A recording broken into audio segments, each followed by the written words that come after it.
ఈరోజు గురువారం గురు పుష్యమి మరియు ఈరోజు సృష్టి ఉంది కదా, దగ్ధ యోగం కూడా ఉంది.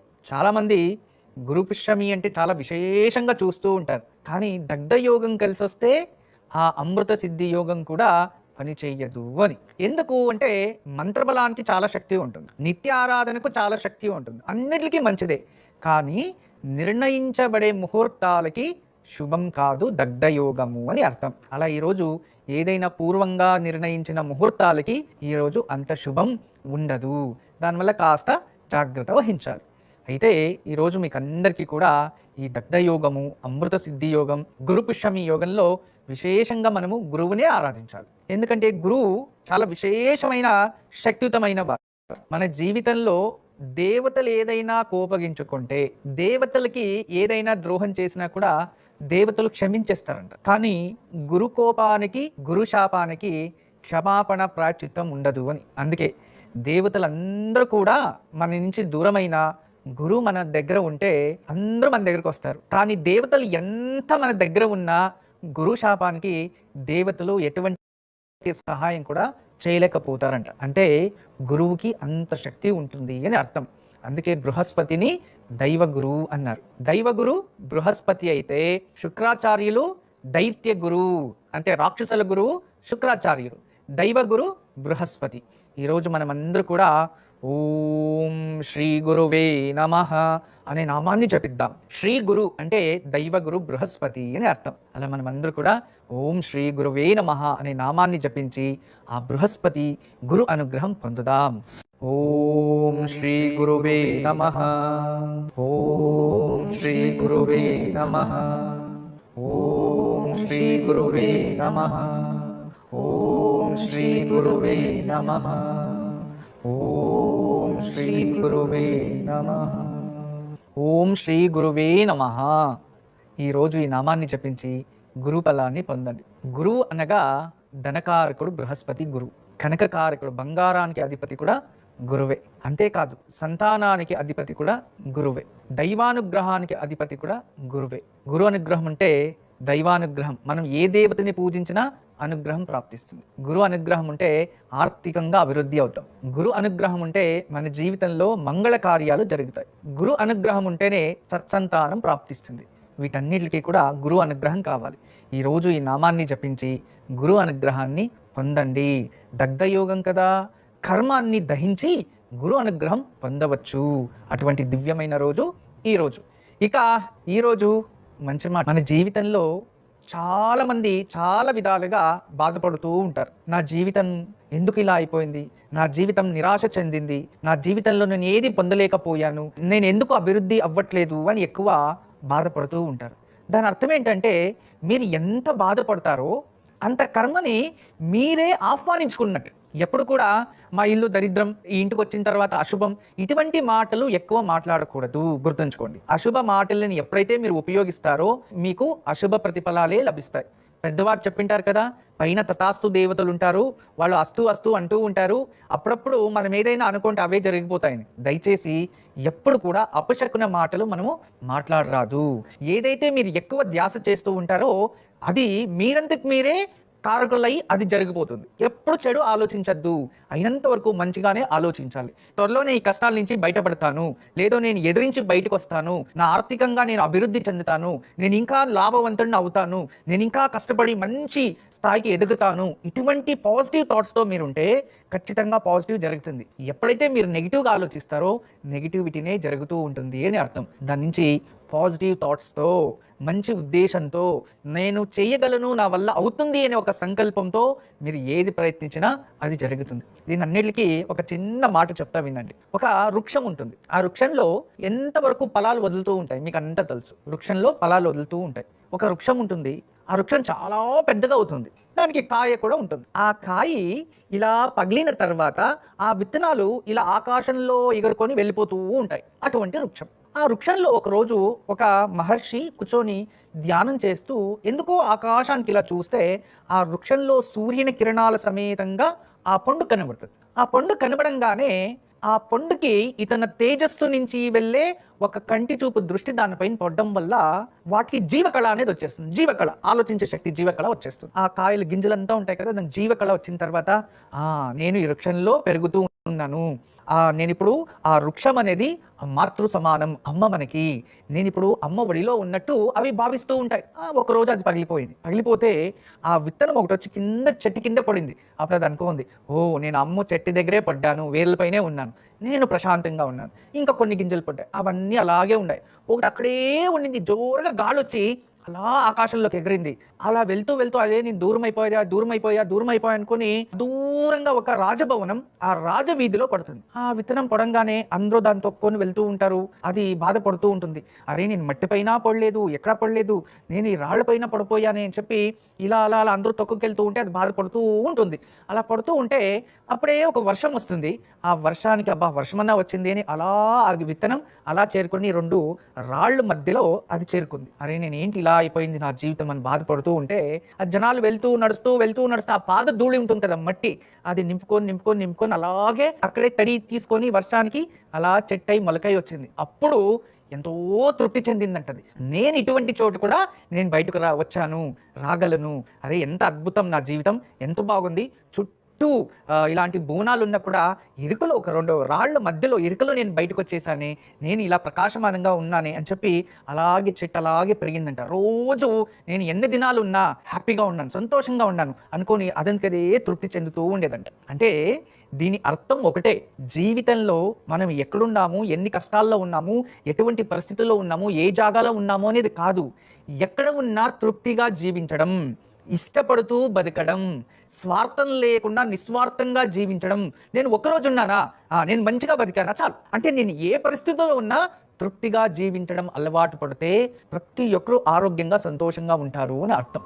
ఆరోగ్యం, సంతోషం అనగానే ఒక చిన్న మాట గుర్తొచ్చింది నాకు. అన్న తమ్ముళ్ళు 2 ఉంటారు. వాళ్ళు, ఒక అతనికి కళ్ళు కనబడవు, ఇంకొక అతనికి కళ్ళు బాగా కనబడతారు, రైతు కుటుంబం. సరే అని చెప్పి తమ్ముడు ఏం చేస్తాడు, రోజు వ్యవసాయం చేస్తూ ఉంటాడు. అక్కడ అడవి ప్రాంతం, ఇవన్నీ అడవిలో ఉన్న మృగాలంతా వచ్చి వ్యవసాయాన్ని నష్టం చేసి తినేసి వెళ్ళిపోయేవి. ఒకరోజు ఆలోచిస్తూ కూర్చుంటాడు, ఎలాగో మా అన్నకి కళ్ళు కనబడవు, ఇంట్లోనే ఉంటాడు, ఇక్కడ మా అన్నని ఇక్కడ ఒక చక్కగా ఎత్తర ప్రదేశంలో, అంటే ఒక హైట్గా ఒక గుడిసెలాగా నిర్మాణం చేసి దానిపైన కూర్చోబెట్టి అన్నని ఈడే ఉండేట్టు చేస్తే, రాత్రిపూటో పొగలో అడవిలో నుంచి ఏదైనా మృగాలు వస్తే మా అన్న శబ్దం చేస్తుంటే అవి పారిపోతాయి కదా అని ఆలోచన వస్తుంది. ఆ ఆలోచనతో అన్నకు చెప్తాడు. అన్న కూడా, అరే నేను కూడా కళ్ళు లేదు నాకు, నేను ఏమి పని చేయలేకపోతున్నా, నాకు ఇది కూడా మహత్తరమైన పని, నేను చేస్తా, తమ్ముడికి ఉపయోగం అవుతుంది కదా అని సంతోషంగా వచ్చి అడవి చిన్నగా గుడిసె వేసుకొని దానిపైన ప్రతిరోజు ఆడే ఉంటాడు. తమ్ముడు భోజనం తెచ్చిస్తుంటాడు, ఆడే తినుకొని మంచిగా ఉంటాడు. ఏదైనా మృగాలు వచ్చే లోపల జోరుగా అరుస్తాడు, అవి వెళ్ళిపోయేవి. వ్యవసాయం కూడా బాగా అయ్యేది. ఇలాగే 2-3 సంవత్సరాలు అయిన తర్వాత ఒకరోజు ఒక మహారాజు ఒక జింకని తరుముకొని వస్తూ ఉంటే ఇది ఇక్కడి నుంచి లోపలికి వెళ్ళిపోయి అటు వెళ్ళిపోతుంది. ఇతను గుడ్డివాడు కనబడతాడు. ఆ మహారాజు అడుగుతాడు, ఏమయ్యా ఇటువైపు ఒక మృగం వచ్చింది, దాన్ని వేటాడడానికి వెంటాడుతూ వచ్చాను నేను, నీకేమైనా కనబడిందా అంటే, స్వామి నా కంటికైతే కనబడదు, కానీ మీరు మహారాజా అంటున్నారు కదా, మీ యోగ్యతకి అది తగినైనది కాదు స్వామి అంటాడు. ఇతనికి ఏంటి అనుమానం వస్తుంది, ఇదేంటిది, అంధుడు కళ్ళు కనబడవు అన్నాడు, ఇక నా యోగ్యతకి సరైనది కాదు అంటున్నాడు, దీని అంతరార్థం ఏంటి అని చెప్పి అతను మళ్ళీ మహారాజు కదా, అతను ప్రశ్నిస్తాడు, ఏమయ్యా నువ్వు అంధుడు అన్నావు, నీ కంటికి కనబడదు, కానీ నా యోగ్యత గురించి నువ్వెలా నిర్ణయం చేస్తావు అంటే, స్వామి తప్పు తెలుసుకోకండి, దయచేసి నన్ను క్షమించండి, మీరు తరుముతూ ఉన్నది ఒక జింక, ఆ గర్భిణీ జింకని ఏ మహారాజైనా వేటాడతాడా స్వామి, అందుకే ఆ యోగ్యతకి కాదు అని నేను తెలియచేసా అంటే, అవునా నీకెలా తెలుసు అది గర్భిణీ జింక అని అంటే, నాకు తెలుసు స్వామి అంటాడు. దాన్ని పరీక్షించడానికి కోసం అప్పుడు మహారాజు వాళ్ళ సేనాధిపతులు చెప్పి వాళ్ళు వెతుక్కొని రాండి చుట్టూ అంటే, వాళ్ళు ఎదుక్కొని సజీవంగా దాన్ని పట్టుకొని వస్తే అది గర్భిణీ జింక ఇంట్లో.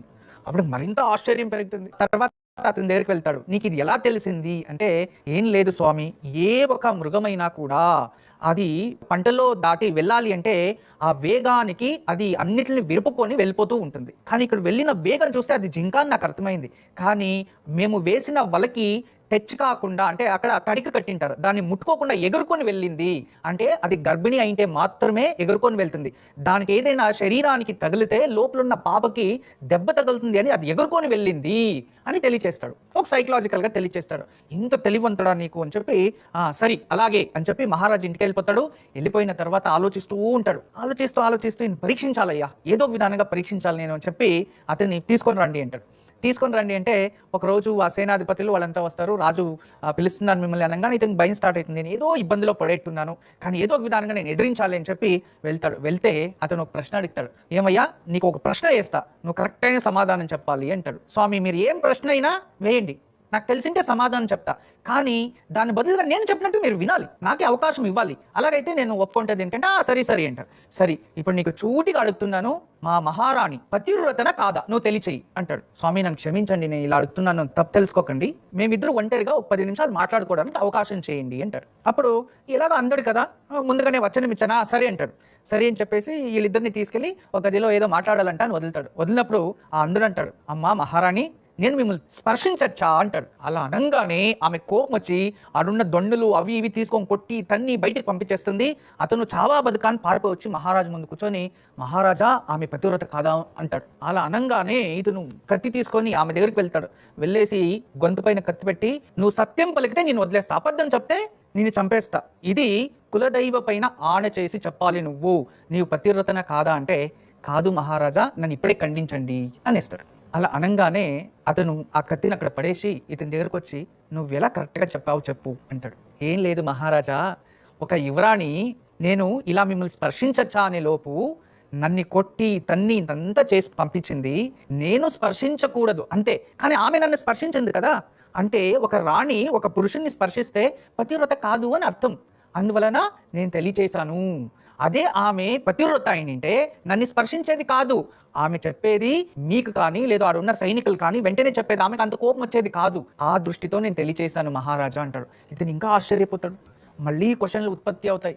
ఏం చెయ్యాలో తెలియకుండా, అర్థం కాకుండా అయిపోతాడు. తదుపరి మళ్ళీ క్వశ్చన్లు అడుగుతాడు. ఎటువంటి క్వశ్చన్ అడుగుతాడంటే, నేను మా నాన్న కొడుకునేనా అని అడుగుతాడు. ఇది ఏం ప్రశ్న, ఇంకా తలనొప్పి. నేను మహారాజు కొడుకునేనా, నేను తెలియచేయి, నువ్వు ఇది సత్యాన్ని చెప్పాలి అంటాడు. అప్పుడు 2 చేతులు దండం పెట్టి, మహారాజా, నేను సత్యం చెప్తున్నా, మీరు మీ నాన్న కొడుకే, కానీ మీపై ఒక వ్యాపారి దృష్టి కూడా ఉంది అంటాడు. అప్పుడు వెళ్ళి వాళ్ళ అమ్మ దగ్గరికి వెళ్తాడు. అమ్మ, నేను ఇలా అడుగుతున్నాను, నన్ను క్షమించు, నువ్వు ఇక్కడ ఏదైనా అబద్ధం చెప్తే నా శిరస్సు నేనే కోసుకొని చనిపోతాను, నాకు నిజం చెప్పు, నేను ఎవరి కొడుకుని అంటే, నువ్వు మహారాజువి కొడుకువే నాన్న, అయినప్పటికీ నేను గర్భవతి అయి ఉండేటప్పుడు స్నానం చేసి బయటకు వస్తూ ఉంటే ఒక వజ్రం వ్యాపారి లోపలికి వచ్చి తెలియకుండా అతని భయంతో ఎక్కడో వెళ్లాల్సిన వాడు లోపలికి ప్రవేశం చేశాడు, నన్ను నిర్వస్త్రంలో చూసేశాడు. ఆ చూసిన దాని వలన నేను భయపడుతూ అతన్నే తెలుసుకున్నాను, నువ్వు కన్నే వరకు ఆ ఒక భయంతో ఉండిపోయాను, ఆ దృష్టి నీ పైన అయితే ఉంది అంటాడు. దీంట్లో చాలా అర్థం ఉంది, తర్వాత తెలియచేస్తా. తర్వాత దాన్ని తెలుసుకొని ఇతను వచ్చి అడుగుతాడు, నువ్వు ఇదంతా ఎలా తెలియచేసావు అని. అప్పుడు అంటాడు, మహారాజా, ఇందులో చాలా పెద్ద కష్టమైంది ఏం లేదు.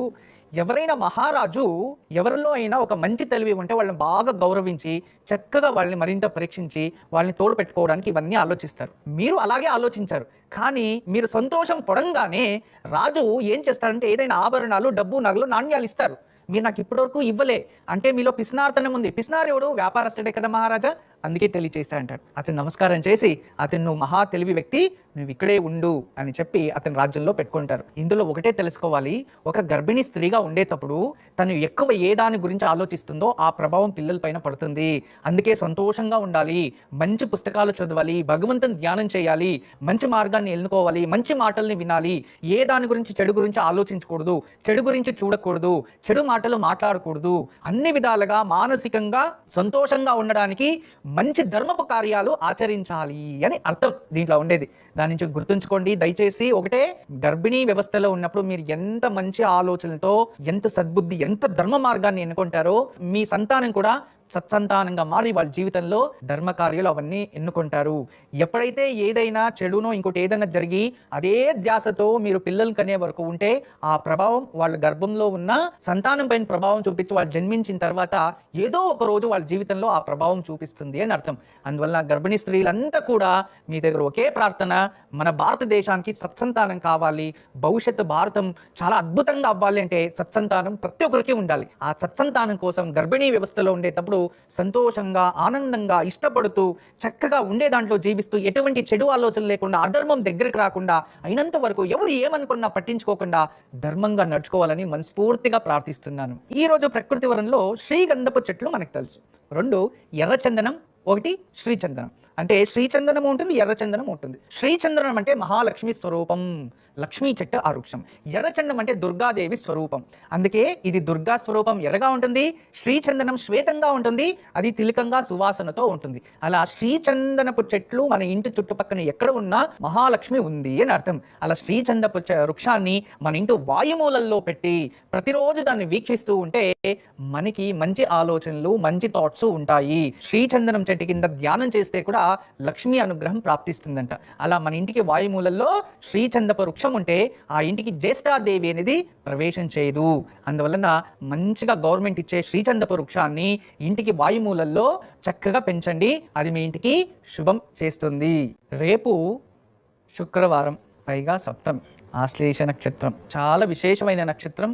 ఆశ్లేష నక్షత్రం అంటే సర్ప నక్షత్రమైన బుధుడు అందులో ఉంటాడు, సర్పరాజుడు నక్షత్రాధిపతి. రేపు సప్తమి చాలా విశేషం, శుక్రవారం కలిసి వచ్చింది. అందువల్ల రేపు మీరందరూ కూడా లక్ష్మీదేవికి పూజించాలి.